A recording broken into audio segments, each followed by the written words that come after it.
here in the last weeks, know that that's what we've been doing, looking at different angles at our attitudes and what we hold on to tightly often. Identity is one.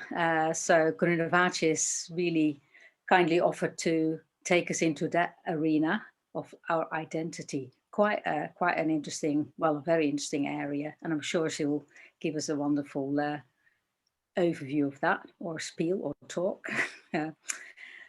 But I want to say a little bit about Karunavaca. Karunavaca has been around Nottingham for years, and also many years she's been involved with the Nottingham Buddhist Centre. Yeah, not everybody, not all of you might have met Karunavaca, but yeah, she's quite a personality, I think.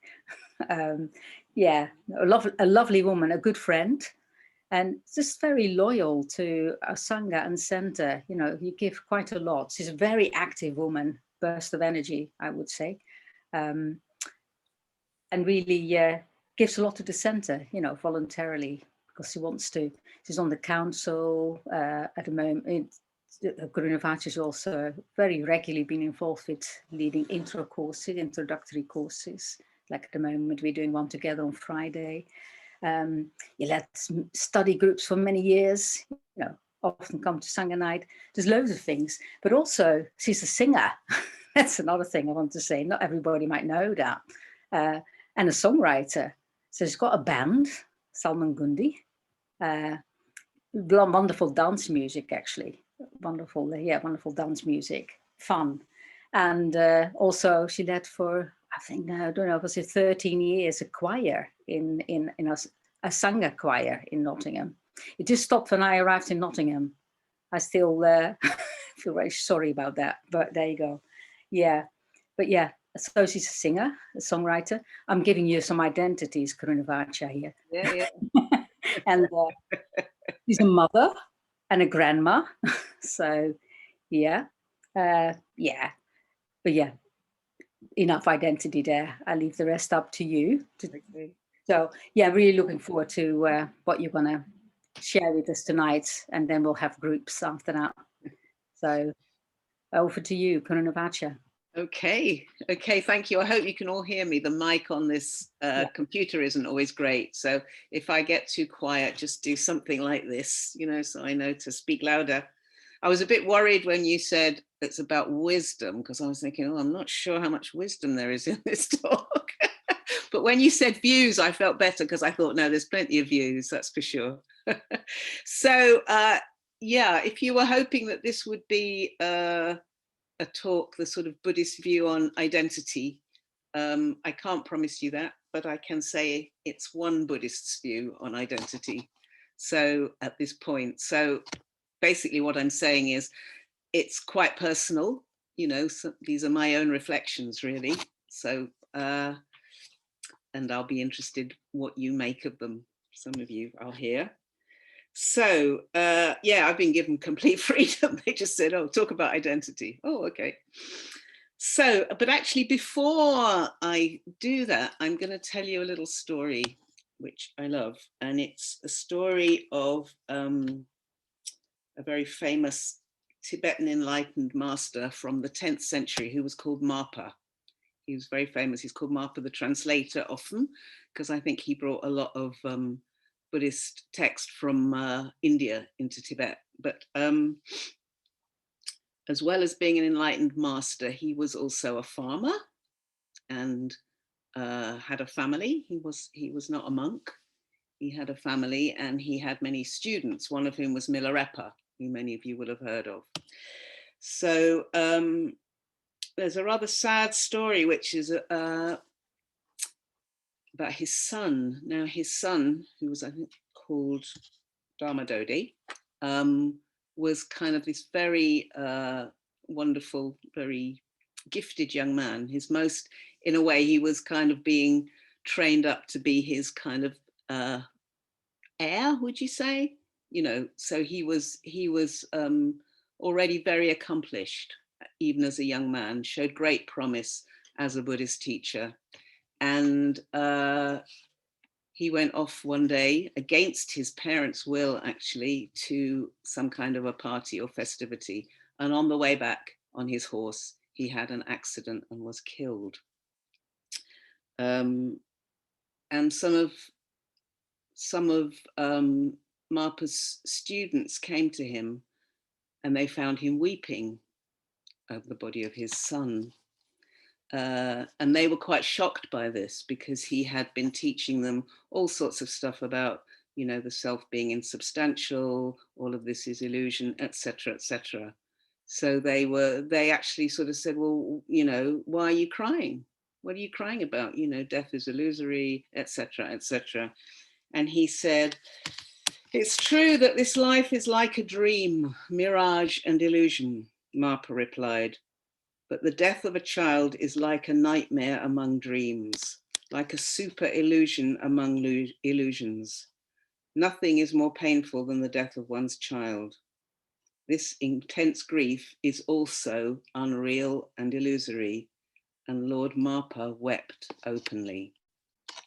So I'll come back to this story in a bit, but I kind of wanted to put it at the beginning. I almost wanted it to sort of radiate down through my talk. So this story of Marpa. So, well, we can start with illusion, with everything being empty, everything being a construct, as it were. So we can start with ignorance, as you know, one of the three poisons, the core, a kind of root poison, really. And we have these metaphors of the drunken person, the blind person, you know, and this sense of us stumbling around without any real understanding of reality or what things are really like. So that everything that we see is constructed, really. We could say that everything is a view. You know, everything, you know, the kind of the way we interpret our experience is just a view. And core to all this, I mean, I'm just kind of quickly racing through all this stuff that you can't have been involved with Buddhism for very long to know that very core in this is the notion of that a separate self entity, a separate self, is basically, you know, the Buddha taught, is a kind of wrong interpretation, that nothing exists in that solid separate way, no essential thing, that the self, the idea of the self, is constructed. And you know, for the Buddha, during his enlightenment experience, that was blown apart, that idea of the kind of separate self. And he likens the self to a house, and he says, house builder, you have now been seen, you shall not build this house again. So he was not going to mentally reconstruct this notion of the self, the house of the self. It's gone, it's gone. And the house builder is, I mean, we can assume is that kind of the way we mentally construct. So he saw through that, and his that whole view was blown apart. And thereafter, he no longer had the identity of an ordinary person. He had, because of this experience, he had to have a different identity, as it were. So he became a Buddha. He said, well, I don't, you know, I'm not an ordinary person anymore. You know, I've blown that, really. So he became this awakened one, the Buddha. So it was a different identity. You know, we have this human tendency to identify all the time, to identify, and particularly to identify with a limited sense of self. And, you know, we talk about our task as being loosening the I, loosening the attachment to this I, opening out. We do that in all sorts of ways, you know, by reaching out. We try, in meditation, we try and identify and empathize more and more widely, so that our self kind of becomes wider, you know, with other people. Or we have this kind of awareness through mindfulness of how transient everything is, how unfixed everything is. And in Western Buddhism, you come against this kind of new invented verb of selfing, of how we're constantly shoring up the illusion of separate self. So that's all kind of background stuff, really, to this Buddhist view, the Buddhist view of non-self, and our attempts to kind of, well, certainly to loosen the sense of self and our attachment to those fixed views of ourselves, really. So that's kind of background. So how does all this meet with issues of identity? So we could define identity as who we are, who we think we are, the way we think about ourselves, the way we're viewed by the world, the characteristics that define us. It's a bit like Kama Siri starts giving, saying various sort of labels about me. And we all do that. We have all sorts of ways that we categorize and label ourselves and others. And it's pretty limitless. There's, very core ones that get to do with gender, with age, with ethnicity, with nationality, with sexuality, with religion, with class and caste, with jobs, with appearance, with income, with personality, with politics, with disability, etc. And they're all kind of constructs. They're different constructs that we kind of apply. They're sort of often society's kind of narratives about us. This kind of person, that kind of person, they do this, they do that. And mixed in with that is our kind of own narrative about ourselves, and we have a lot of personal fixed views about ourselves, as well as all those kind of categories. There's the whole thing about what kind of person you are. Again, a whole load of identity stuff, these labels really. You're a kind person, you're a selfish person, you're clever, you're clumsy, you're pretty, you're awkward, you're bossy, you're fat, you're creative, you're stubborn, you're helpful, you're sinful, you're lovable, etc., etc., etc. I am a this, I am a that, I'm a nice person, I'm not a nice person, all of that. And they're so familiar often that we hardly notice a lot of them, let alone question whether they are or ever were true. And a lot of those things may have come from, distant things that we were told at school, in our family, oh, she's the clever one, or she's the stubborn one, or whatever.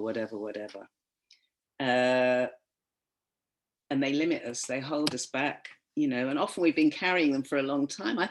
They're incredibly sort of subversive, really, all those kind of views that we have, that often in our practice, we find that we are working through liberating a lot of that kind of baggage from our history. Just thinking about myself, I came from a refugee background, which has been a big deal. It's a big part of my identity, and very much an outsider kind of background. And I've done loads and loads of work on all that. Its internalized version was this kind of feeling of not belonging anywhere, of somehow being all wrong.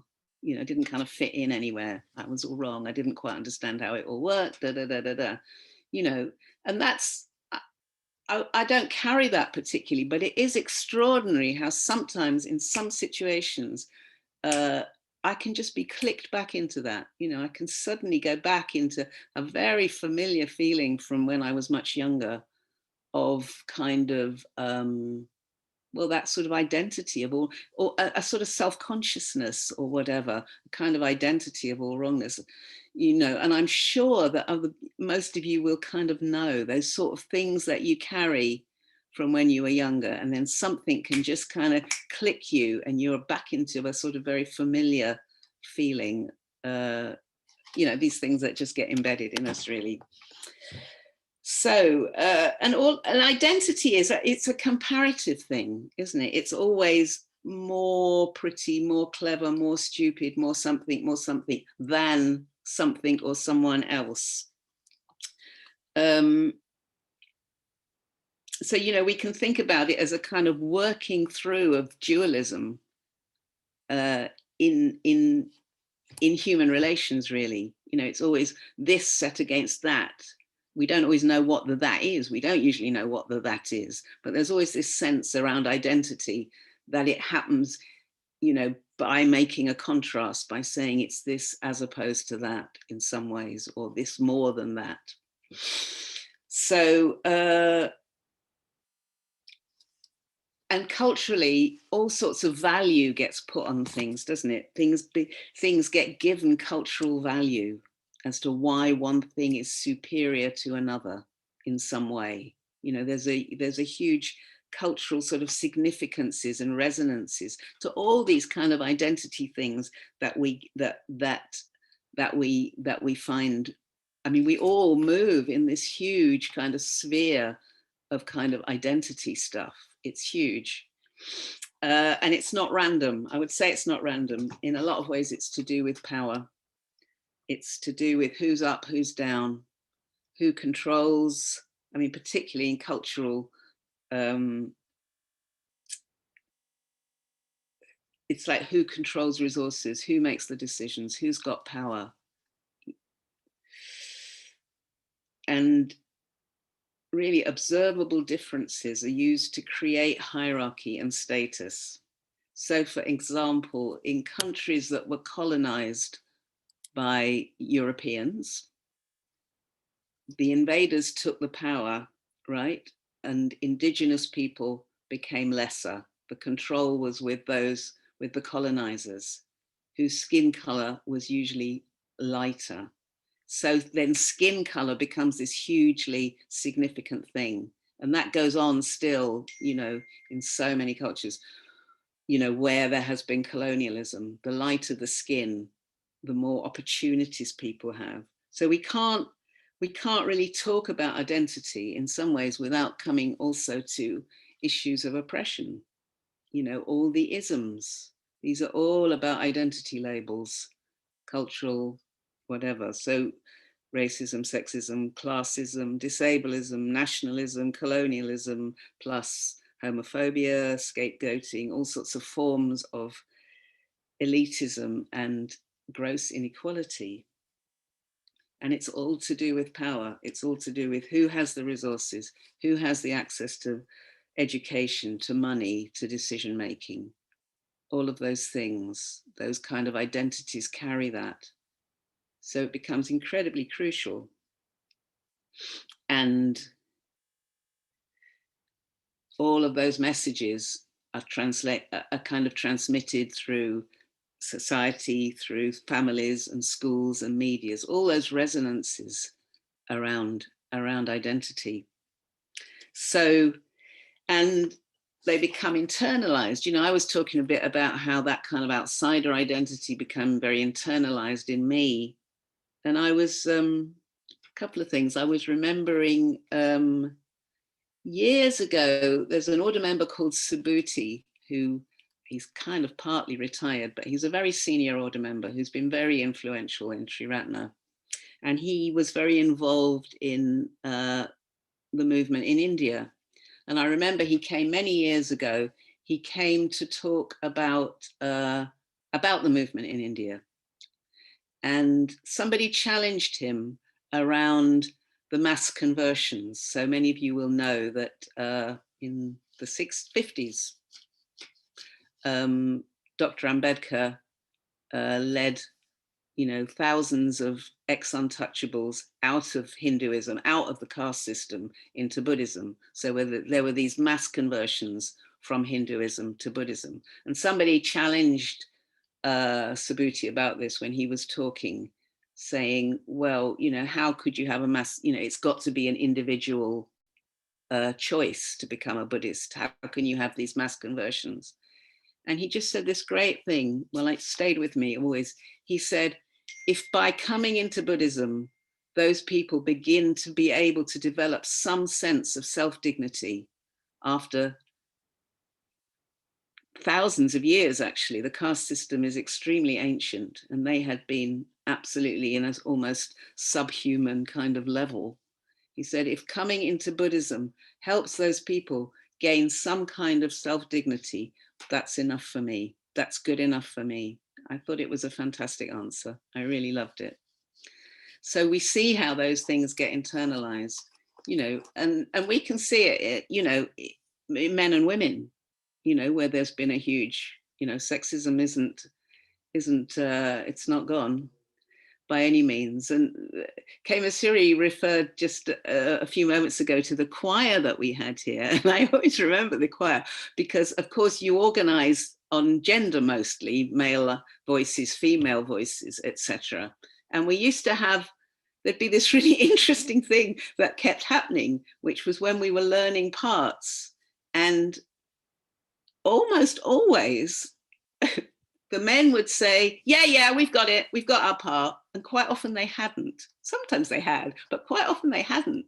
And the women would go, oh, I'm not quite sure. Could you run it by us again, please? You know, and quite often they had got it right. And it was extraordinary. It just kept happening. That's not a blaming of anyone. It's just how this stuff gets internalized. The men just had loads more confidence than the women. It was so blatant. It used to, you know, all lovely people, you know, it's not a blaming thing, but it was just so blatant to see how that kind of identity stuff gets internalized. Anyway, so there's kind of a lot of negative stuff around identity, you know, that holding to identity, it fixes us, it strengthens. Perhaps it strengthens our delusion. It's a huge obstacle. It leads to injustice, conflict, discrimination, war, hierarchies, and oppression. So it seems like, well, let's just get rid of it. Let's just not go on supporting these notions of identity. Well, I kind of think yes, and I think no. So various reasons for that. It's clearly not an obvious, you know, we can see there are lots and lots of downsides, but it's not like there's any easy way of kind of going, oh, this is just A, get rid of it, and B, that it's necessarily only a bad thing. So I think there are dangers in thinking that we can somehow slip out of identity or avoid it in some way. I think there are lots of dangers around both alienation and superficiality. Lots of dangers of missing ourselves and missing each other.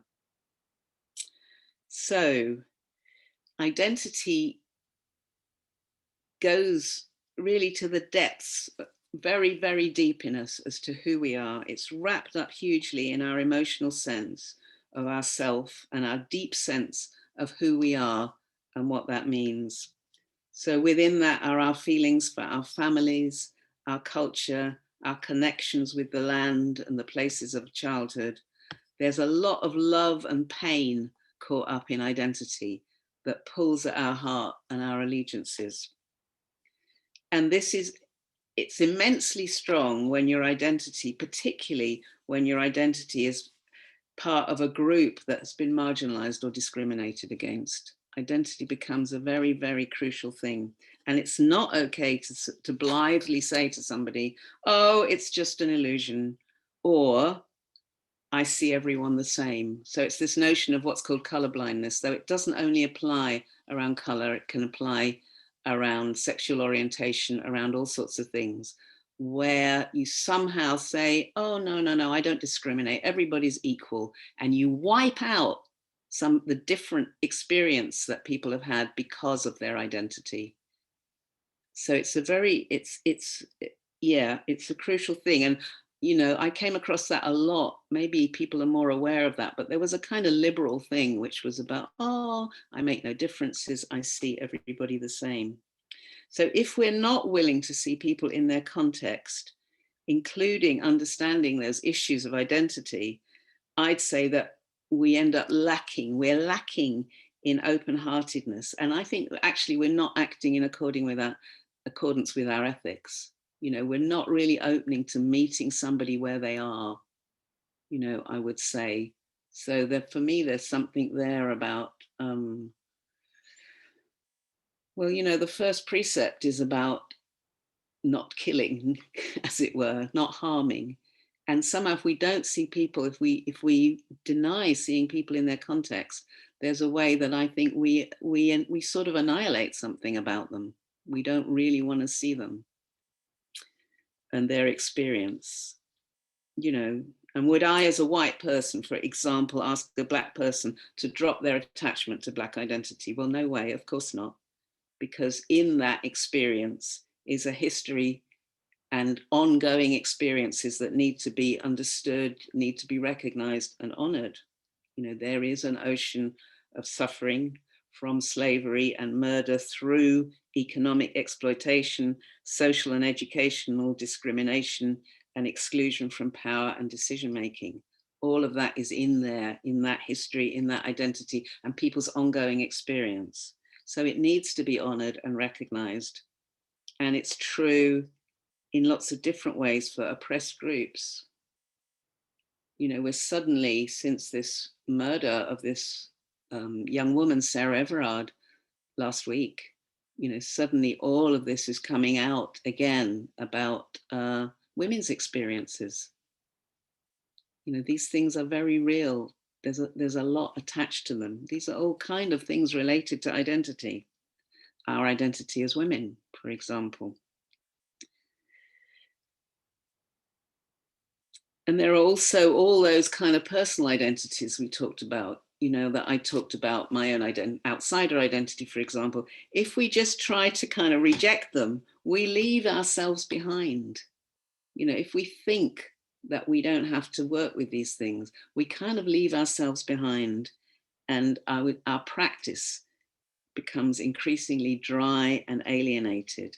As Sangha, our teacher, often emphasized, we have to bring all of ourselves along. All this stuff, all the stuff, all the mulch that the lotus grows out of.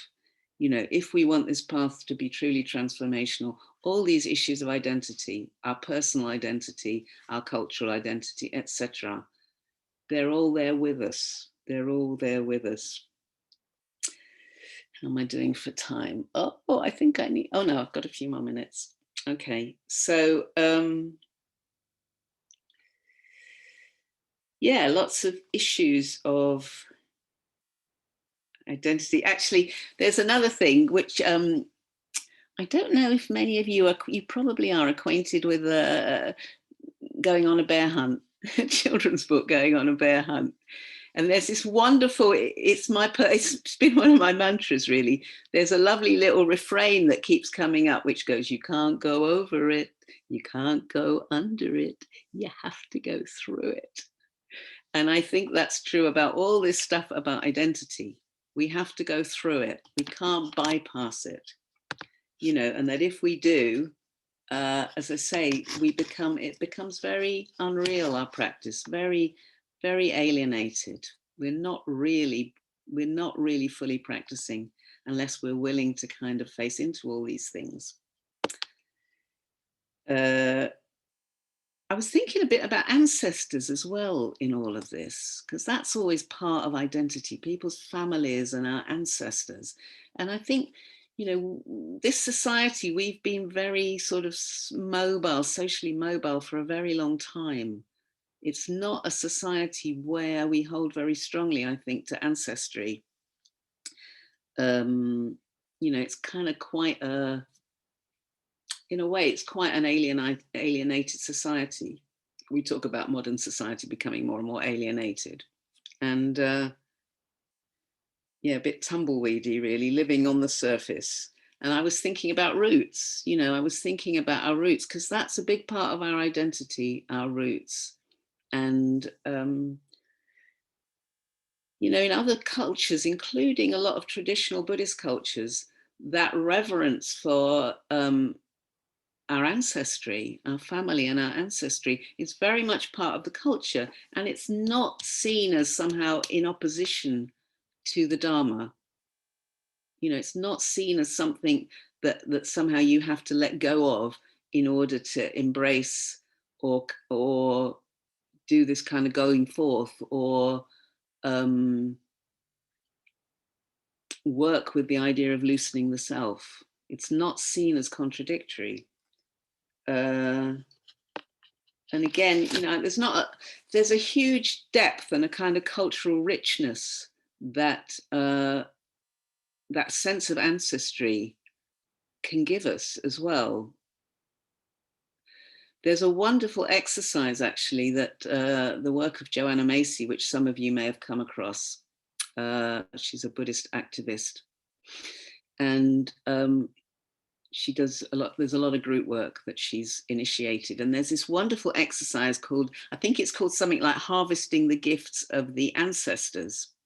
And what happens in this is that you actually physically walk backwards in this. So you have a circle of people and they all start walking backwards, and you're talked through walking backwards through your own history, you know, remembering yourself getting younger, and all the time you're sort of walking backwards in this circle.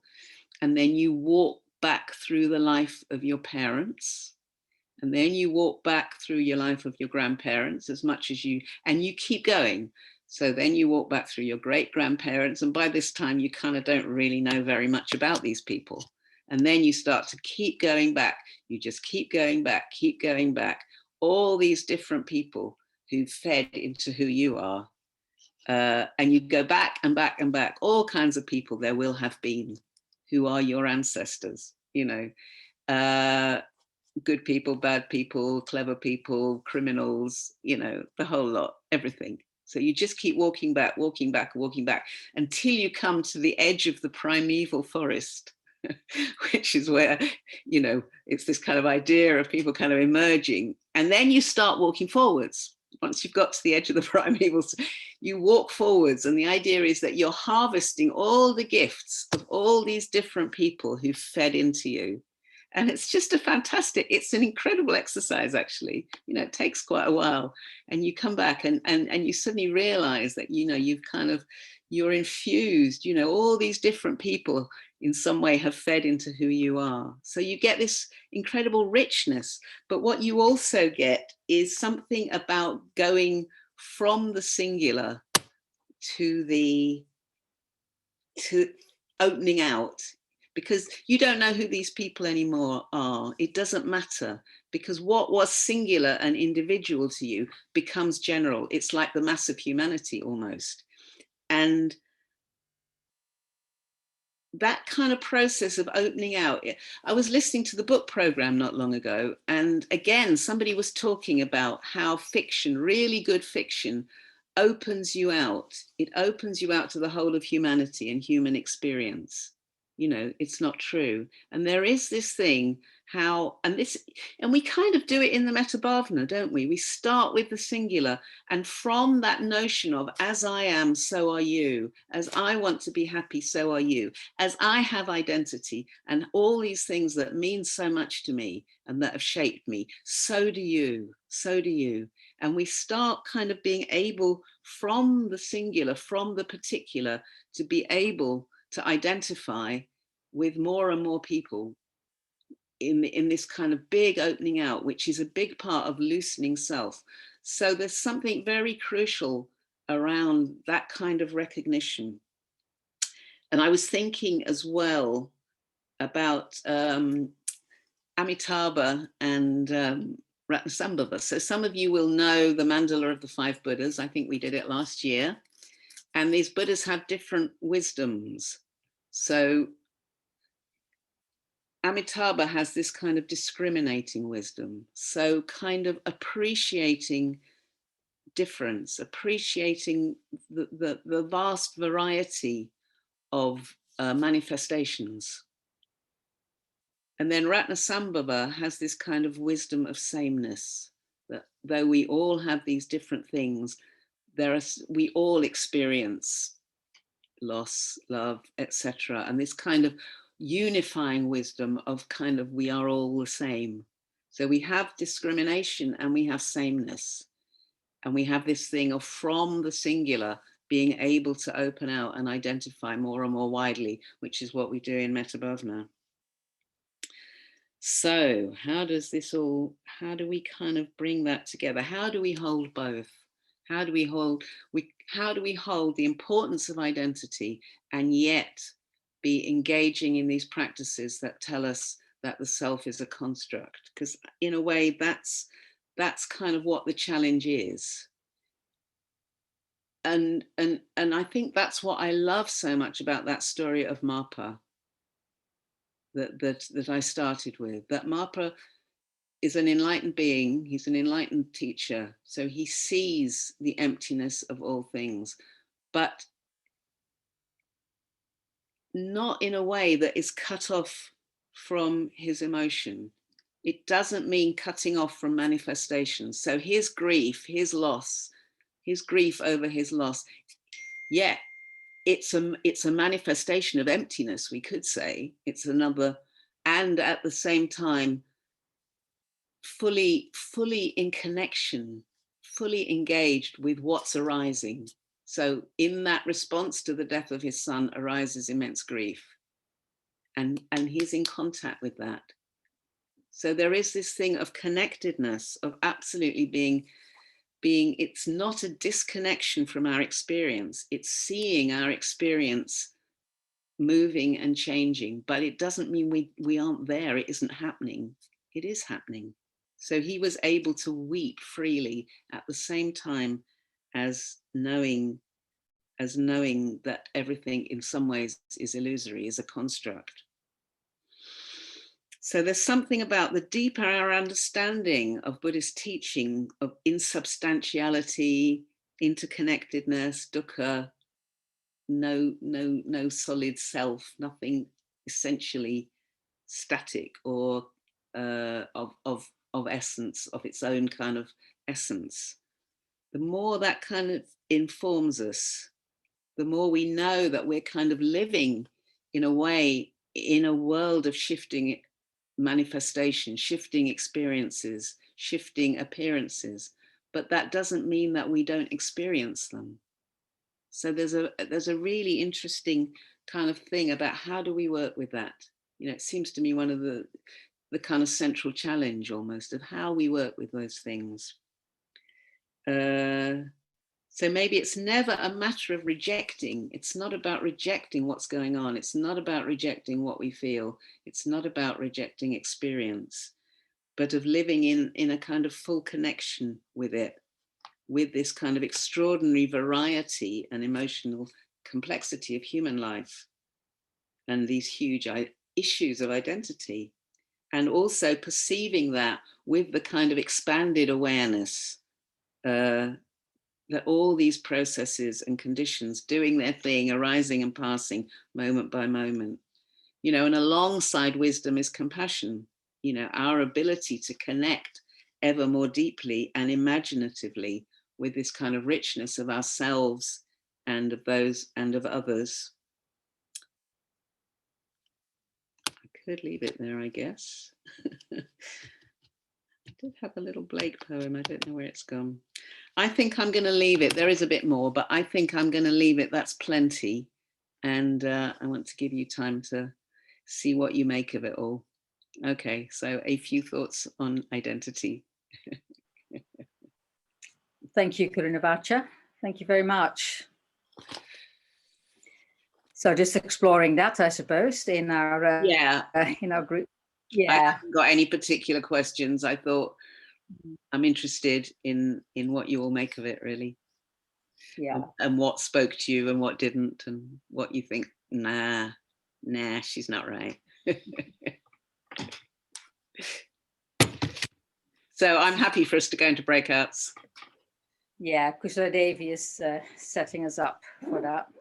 Yeah, I'm just waiting to see if Shantika is reconnecting, because I put her in a group, but then she's dropped out. So I'm just... Yeah, she's just trying to reconnect now. Yeah. Yeah, I just need a bit of time to reshuffle groups as well. A few people have left. Mm-hmm. So you can look for your poem if you want, Karunavaca. Oh, I think I might have deleted it by accident. I'll look for it. Yeah, I will actually look for it. It's only 4 lines.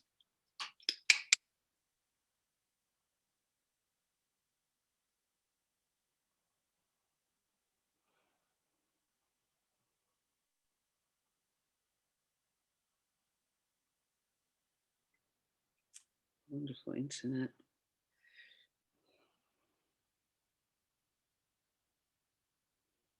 Yeah, all right, here it is. It's a little poem by William Blake called Double Vision that I just came across. It's about kind of living with both kind of realities almost. So, what to others a trifle appears, fills me full of smiles or tears, for double the vision my eyes do see. And the double vision is always with me. With my inward eye, 'tis an old man grey. With my outward, a thistle across my way. So it's about, yeah.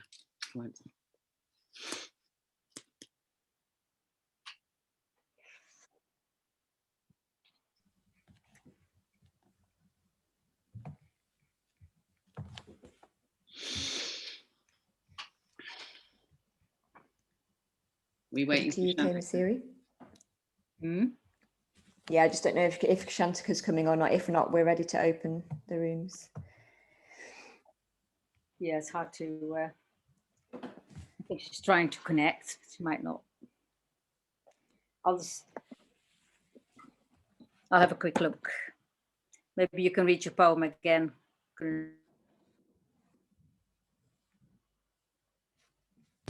Would you like me to read it backwards? No, I'll leave you to contemplate it, actually.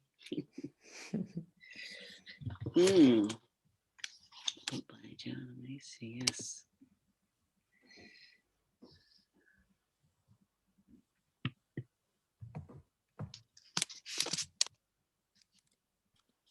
So David's not working, so he can't reconnect, so.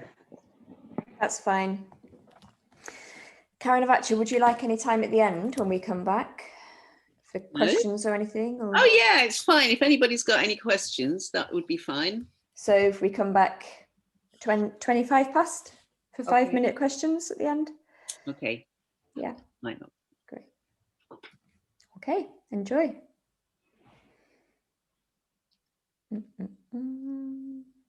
Sorry, just need to look at which one I'm going in now.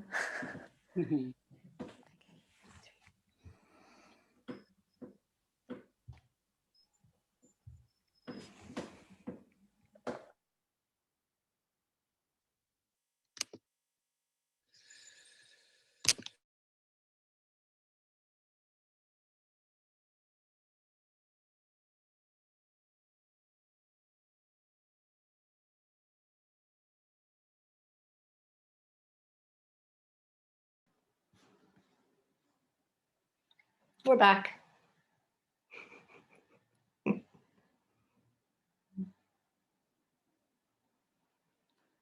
sure there'll be some others soon. You're muted, Karunavaca. They're very engrossed. That's right. Here they come. See if anybody's got a question.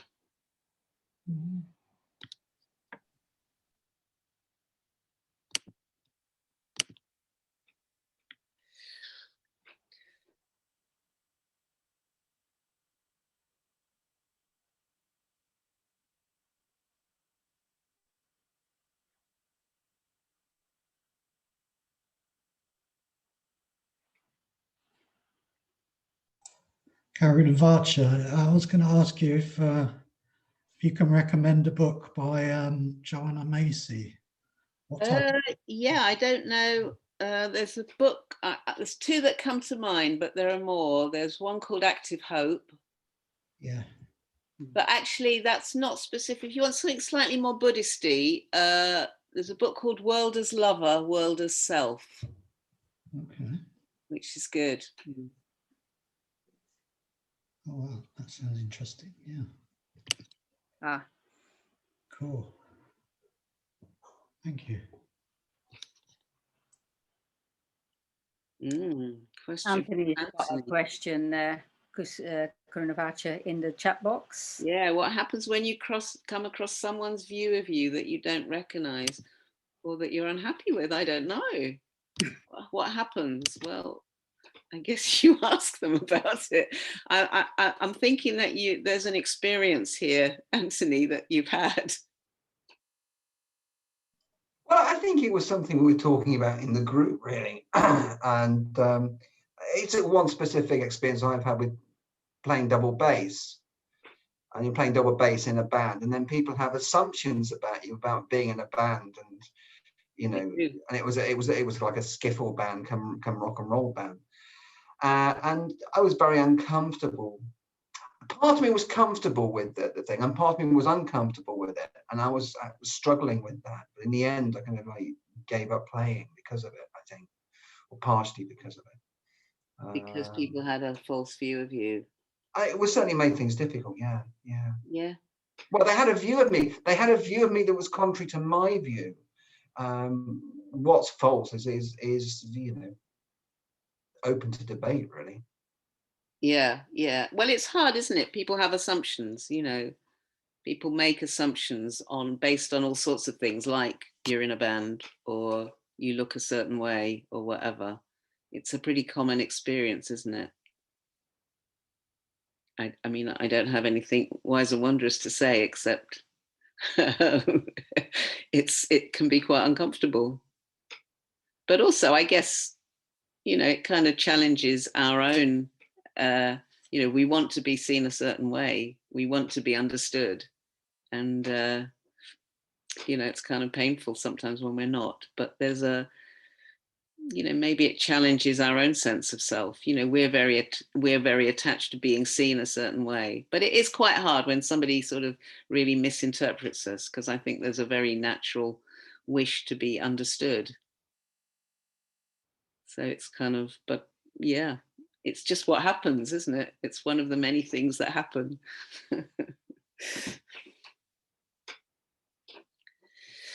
Yay.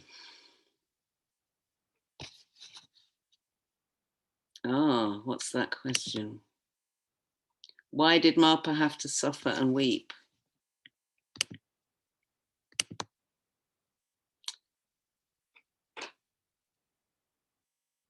Because, well, it's as he said, it was a very strong emotion. I suppose for me, it speaks of the fact, I mean, I don't know, what did you make of it, Sam? Well, I'm interested that you're asking.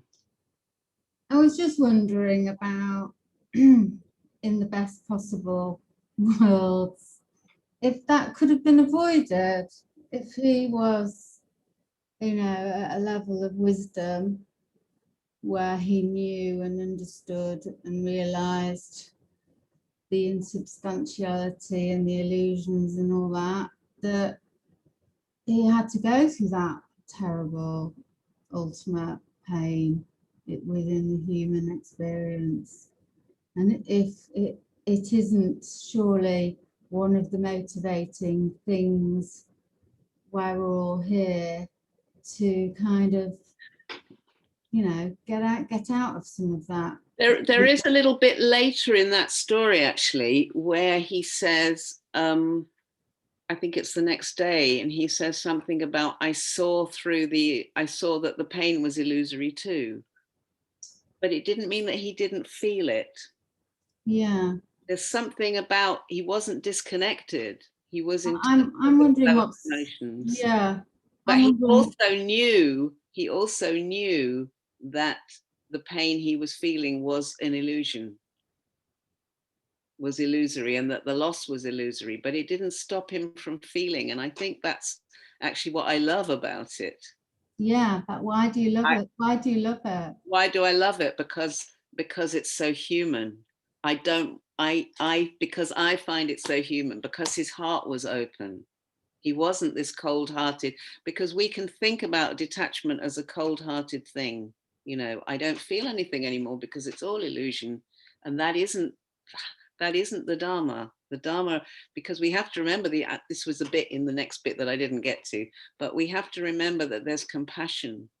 And compassion means that we identify fully with other, we can experience feelings, and we can experience and relate to what's going on for other living beings. So it isn't detached in that kind of way. You know, it doesn't become a cold thing. No, but I don't quite get it. Sorry. I wonder if, like, when we think about Marpa weeping, we can only think about weeping in the way that we know weeping. Well, and actually perhaps Marpa's weeping is not quite like ours is. So when we weep, perhaps we feel pain in a particular way and identify with that. Whereas Marpa's weeping is probably from a much more sense, like you say, of a liberated heart and a freedom. Yeah. But there's still that sort of feeling with. Yeah. Pain was rising. Pain was arising as a result of loss. Pain was arising. It was a phenomena. I would imagine that, I would imagine that, and it's implied in the story later on that, by the next day he had, there's this incredible resilience. But yeah, well, it is hard to get our heads around because in a way we can't quite imagine it. So it is hard to get our heads around, but yeah, it's this thing that it's not a detached thing. We don't become, but it's our experience of our feelings might be different. Yeah. It is hard to talk about it. In a way, I wanted to tell the story because it means something to me, but it's quite hard to know quite what that's like. But it tells me that you can have this understanding and still have a fully functioning human heart. Yeah. That's kind of what I get from it at the same time. And that it may not have been suffering in the same way. I've had a different relationship to the pain. So the pain was there, but the relationship to the pain is different. But these are pretty hard things to get your heads around, particularly when you haven't been enlightened. I think we need to come to the end of it, Karunavaca. Yeah. I think it was, like Kusala Devi says, and you say, yeah, we just don't know what Marpa's experience really is, isn't it? So there's the mystery. That's what we're trying to find out, isn't it? The mystery of the enlightened mind. Yeah. Thank you for a rich talk, Karunavaca. Really, it's just loads more in there, isn't it, that we can unpack over time. Thank you very much. And thank you, Kusala Devi, for doing the Zoom tech. And this is your first.